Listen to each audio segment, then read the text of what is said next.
Correct sir. He-Man, Superman, Iron Man ఏ men తీసుకున్నా అందరికి inspiration Hanuman. Hanuman Yes. Hanuman Yes. Cinema release అయ్యింది. అది చాలా అంటే వీరభక్తుడు, హనుమంతుడికి ఒక వీరభక్తుడు. అయితే వాళ్ళ సినిమాకి సంబంధించి టికెట్స్ ఏవైతే తగ్గుతాయో ఆ టికెట్స్ నుంచి 5 రూపీస్ కూడా అయోధ్యకి పంపించడం అనేది జరుగుతుంది. ఈ అంశాన్ని ఎలా చూస్తారు మీరు? నేను ఈ సినిమా విషయంలో కొన్ని నెలల క్రితం దానికి సంబంధించిన వాళ్ళు నాతో కూడా మాట్లాడారు. ఎప్పుడో సంవత్సరం క్రితమే ఆల్మోస్ట్. చాలా సంతోషపడ్డాను నేను, వాళ్ళు చెప్పారు.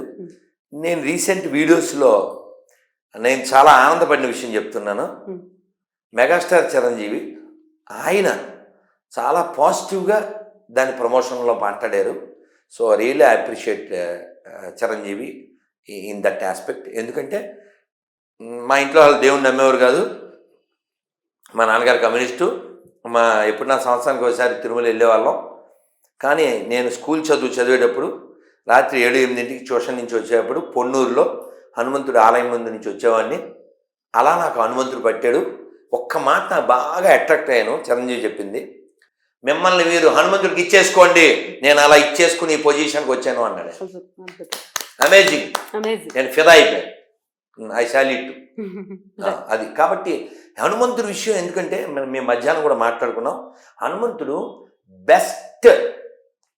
Best manager. ఇప్పుడు లంకలో అతని తోకకి చుట్టారే గొడ్డలు వాళ్ళవే, ఆయిల్ వాళ్ళదే, నిప్పు వాళ్ళదే, పగలెత్తింది వాళ్ళ గొంపలే. అది మేనేజ్మెంట్ అంటే. ఇప్పుడు బాలకృష్ణ డైలాగ్ మనం వాడుతుంటాం కదా, రే మీ ఇంటికి వచ్చా, మీ వీధికి వచ్చా, మీ సందుకు వచ్చా అని. అలా మీ లంకకు వచ్చా, మీ లంక తగిలిట్టే వెళ్తా, తగిలిట్టే అలా ఉండాలి టాలెంట్ అంటే. ఎక్కడి నుంచి అగ్గిపుల్ల పట్టుకెళ్ళి, ఎక్కడి నుంచి బాంబులు తయారు చేసి పట్టుకెళ్ళి అలా కాదు. కాబట్టి శత్రువుని ఎలా కంట్రోల్, అసలు హనుమంతుడి దెబ్బకే రావణాసురుడు సగం తెచ్చు. అందుకే రామాయణం చదువుకుంటారు. అందుకనే మీరు ఎంఎస్ రామారావు గారి సుందరకాండ వింటే ఆనందం వేరు. శ్రీ హనుమాను గురుదేవు చరణములు ఇహ పర సాధక శరణములు, బుద్ధిహీనతను కలిగిన తనువులు బుద్భుదములని తెలుపు సత్యములు, శ్రీ హనుమాను గురు దేవు చరణములు ఇహ పర సాధక శరణములు. లక్ష్మణ మూర్ఛతో రాముడడలగా సంజీవి తెచ్చిన ప్రాణప్రదాత, సీతారాముల నగవులగనిరి ముల్లోకాల హారతులందిరి, అంతులేని ఆనందాసూలే అయోధ్యాపురి పొంగి పొరలే, శ్రీ హనుమాను గురు దేవు చరణములు ఇహ పర సాధక శరణములు. అద్భుతం sir. Sir you belong to ISKCON. అమ్మా షార్ట్గా చెప్తాను. చెప్పండి. నేను ఒక మంచి కుటుంబంలో జన్మించాను. మా నాన్నగారు వ్యవసాయం చేసేవారు, అందరికీ సాయం చేసేవారు. రోజు ఖచ్చితంగా పూజ చేసుకునేవారు. ఆ పూజ చేసుకునేటప్పుడు మౌనంగా ఉండేవారు. మమ్మల్ని పూలు కోయమని సైగ చేసేవారు. పూలు కోయాలి కాబట్టి స్నానం చేసి పూలు కోసేవాళ్ళం. నాన్న పక్కన కూర్చొని పూజ చేసేవాళ్ళం. ఇలా పెరిగిన వాళ్ళం. తర్వాత 14-13 ఏళ్ల వయసులో ఆర్ఎస్ఎస్లో స్వయం సేవకుగా ఉన్నాను. తర్వాత ఆర్ఎస్ఎస్లో ప్రచారకుగా వెళ్ళాను. తర్వాత 92లో నేను కరసేవకు వెళ్ళాను. తర్వాత ప్రభుపాదులు వారి పుస్తకం, ఇస్కాన్ సంస్థాపకాచార్యులు వారి పుస్తకం అంటే చాలా చదివేశాం. అందులో ఫస్ట్ బుక్ ఆఫ్ ప్రభుపాద్ నాకు ఆత్మ సాక్షాత్కార శాస్త్రం. One of my classmate now who is working in city only Hyderabad, వాడు నాకు ఆ పుస్తకం ఇస్తే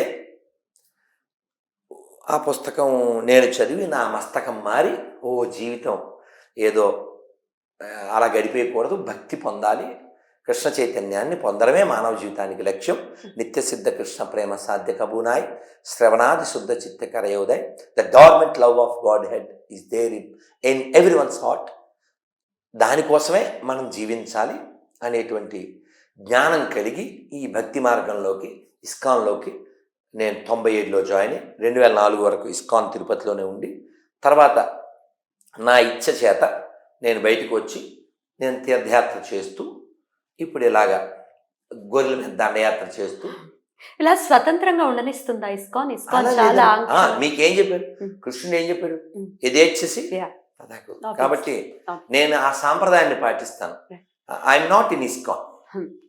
you're not in ISKCON, right sir. కష్టాలు తీరిపోవాలి, మాకు ఈ కష్టాలు వద్దు, అష్ట కష్టాలు పడుతున్నాము, రకరకాల బాధలు పడుతున్నాం అనే వారికి ఏదైనా రెమెడీ చెప్పండి sir. You are in wrong place and you are expecting something. You are in wrong place అంటే ఏంటి సార్? అంటే ఈ లోకాన్ని కృష్ణ భగవాన్ ఏమని చెప్పాడు? దుఃఖాలయం దుఃఖాలయం. అశాశ్వతం, అసుఖం, అనిత్యం లోకం. ఈ ప్రపంచంలో దుఃఖమే ఉంటుంది. దుఃఖమే ఉంటుంది. దుఃఖాలయంలోకి వచ్చి దుఃఖం వద్దంటే మరి పొరలైన మాట. దుఃఖం ఉంటుంది. దుఃఖ నువ్వు నువ్వు ఆసుపత్రిలో ఉండి సిరంజి వాసన రాకూడదు, అంటే ఇంజక్షన్ వాసన రాకూడదు అంటే ఎలా ఉంటుంది? Correct. ఆ స్మెల్ వస్తుంది. బాత్రూంలో స్మెల్ బాత్రూంలో వస్తుంది. నువ్వు నఫ్తాలిని ఉండలు వాడచ్చు, లేకపోతే ఇంకోటి ఏదైనా వాడచ్చు. Urine bathroom. అలాగా దుఃఖాలను ఉన్నాం. అందుకనే ఈ ప్రపంచం పేరు కుంఠము. మనం వెళ్ళవలసిన స్థలం వైకుంఠము. కుంఠ means where there is anxiety. Vaikuntha there is no anxiety. చేరుకోవటం ఎలా? ఇది బాగుంది, మంచి ప్రశ్న. Very simple, very very simple. Annamayya చెప్పేశాడు. అన్నమయ్య ఒక్కడే చెప్పలేదు, చాలామంది చెప్పారు. అన్నమయ్య తీయగా పాయసంలో చెప్పాడు అంతే. మాధవ కేశవ మధుసూదన, మాధవ కేశవ మధుసూదన, విష్ణు శ్రీధర పదనకం చింతయామి యూయం. మాధవ కేశవ మధుసూదన, విష్ణు శ్రీధర పదనకం చింతయామి యూయం, చింతయామి యూయం. ఏం చింత చేయాలి? పదనకం. నఖం అంటే గోరు. నఖం అంటే గోరు. నువ్వు పాదాలను కూడా చింతించక్కర్లేదంట. ఈ మాధవుడి యొక్క గోటిని స్మరిస్తే చాలంట. అన్ని గోటితో తీసినట్టు దుఃఖం పోతుంది. ఎలాంటి దుఃఖమైనా మాధవుడే, మాధవుడి శరణాగతే. ఇది ఆల్రెడీ ప్రూవెన్. Right, right. మనం పార్టీ మార్చేయకూడదు. పార్టీ మార్చం మన కోసం. మీరు అక్కడే హోల్డ్ చేయండి. హా. గోల్కొండ. గోల్కొండ ఇప్పుడు మనం వెళ్తే ఏం చూడడానికి వెళ్తాం చెప్పండి? రామదాస్ గారి బందీఖానా, పైన అమ్మవారు, అంతే కదండి. అమ్మవారి పేరేంటి? ఉజ్జయిని మహంకాళి కదా. ఓకే. రామదాస్ గారు 12 ఏళ్ళు, అది యాక్చువల్గా అది జైలు కాదు, వాళ్ళ గొడవ ఉన్నది. చెక్ చేయండి, వాళ్ళ గొడవ ఉన్నది. ఆ గొడవని పైన హోల్ పెట్టి ఆ గొడవని జైలుగా మార్చి 12 ఏళ్ళు అందులో ఉంచారు. మీది వెళ్ళలేదా? చూడండి ఒకసారి. నేను జాఫర్కి ఆఫర్ ఇచ్చాను, 500 ఇస్తాను, తర్వాత 600, తర్వాత 700 ఇచ్చాను. చాలా వినయంగా ఓపికగా అన్ని చూపించాడు గైడు. ఆ ప్లేస్ ఏది చాలా పెద్దది, అది కొన్ని మెట్లు ఎక్కి గట్లా ఉంటుంది. అక్కడ ఆయన గోడ మీద రాముడు వారిని చెక్కుని అక్కడే ఇప్పటికే దీపం పెడుతున్నారు. అలా రాముణ్ణి నన్ను బ్రోవామని చెప్పవే సీతమ్మ తల్లి, నన్ను బ్రోవామని చెప్పవే. రాముడిని అలాగే ఓన్ చేస్తారు. జనకు నీ కూతుర జనని జానకమ్మ, నన్ను బ్రోవామని చెప్పవే. ఎంత కష్టం తెలుసు. అద్భుతం సార్. అయితే రాముణ్ణి ఎప్పుడు, భగవంతుణ్ణి ఎప్పుడు అడగడమే కాదు, శాసించేటటువంటి సౌలభ్యం సనాతనంలో ఉంది, మన ధర్మంలో ఉంది. అందుకే అదే రామదాసు ఎవడబ్బా సొమ్మని కొలుకుతూ తిరిగేవు అని కూడా అన్నారంటే ఆయనకి మనకి ఎంతో డిస్టెన్స్ లేదు. మీరు రామదాసు 400 ఏళ్ళు. మీకు పుస్తకం పేరు చెప్తా, 30 రూపాయలు ఉంటే సరే, లేదా కొనుక్కోండి. పుస్తకం పేరు నరసింహ శతకం. ఆయన శేషప్ప కవి, పెద్ద చదువుకోలేదు, కానీ నరసింహస్వామితో ఫైటింగ్ చేస్తాడు. అవునా? ఫైటింగ్ ఏంటి తెలుసా? నాకు దిక్కులేక నీ దగ్గర ఉన్నా అనుకుంటున్నావా? తిరుపతి పోయిన నాకు అన్నము దొరకదా, శ్రీరంగమునకు పోయిన వసతి దొరకదా, అన్నవరము పోయిన నాకు అది దొరకదా, ఇది దొరకదా అని దిక్కులేక నీ దగ్గర ఉన్నా అనుకుంటున్నావా? నువ్వు నీ చక్రం కుదువు పెట్టు, నీ గద అమ్మే, నాకు అన్నం పెట్టు. ఇది కదా కావాలి. అంటే అసలు ఆ డిమాండ్ ఏంటంటే ఎగ్జాక్ట్లీ భగవంతుడితో అలా కదా ఉండాలి. ఎప్పుడు అడుక్కుంటే ఎందుకు ఉండాలి? అసలు మన దాంట్లో బెగ్గింగ్ సిస్టమ్ లేదు. లేదు. నాకు ఇది చేయి, నాకు అది చేయి, నాకు ఇది చేయి, నాకు అది చేయి, అది కాదు కదా. ఎలా అడగాలి భగవంతుడు? అసలు అడగకూడదు. అడగకూడదు. దీనికి మీకు నేను మంచి ఉదాహరణ భాగవతం నుంచి ఇస్తా. చెప్పండి. పృథు మహారాజు, షార్ట్ గా చెప్పేస్తాను. పృథు మహారాజు యజ్ఞం చేస్తున్నారు. ఎన్నోది? 100వది. 100 యజ్ఞాలు చేస్తే ఏమవుతుంది? యాగం కాదు కాదు, సీటు కదులుద్ది. ఎవరిది? ఇంద్రుడిది. ఇంద్రుడికి మరో పేరు శక్ర. శక్ర షార్ట్ కట్ నేమ్. శతకర్తు. శత అంటే 100. తక్కరం శక్రస్య దుర్లభం అంటారు. తక్కరం అంటే మజ్జిగ. ఆవు మజ్జిగ ఇంద్రుడికి కూడా అరుదైంది కాబట్టి తాగండి అని దాని అర్థం. మధ్యాహ్నం పూట. ఈ ఇంద్రుడికి ఎవడైనా 100 యజ్ఞాలు పూర్తి చేస్తే సీటు పోద్దని భయం. ఆయన 100 యజ్ఞం చేస్తున్నాడు. యజ్ఞానికి అశ్వం పెట్టారు. ఆ అశ్వాన్ని ఎత్తుపోయాడు. అశ్వం లేకపోతే యజ్ఞం అవదు. ఈయన వెళ్ళలేరు అక్కడి నుంచి. కొడుకు వెళ్ళాడు, దాన్ని తీసుకొచ్చాడు, మళ్ళీ ఎత్తిపోయాడు. మళ్ళీ ఇలా చాలాసార్లు చెప్తే ఎవరికైనా మండిపోద్ది. రాజు అంటేనే రజోగుణం. వేసి పడేస్తాను ఈయన్ని, యజ్ఞంలో కలుగుతా అని ఈయన కత్తి తీసుకు వెళ్ళారు. ఎవరు? పృథు మహారాజు. ఋషులు అన్నారు,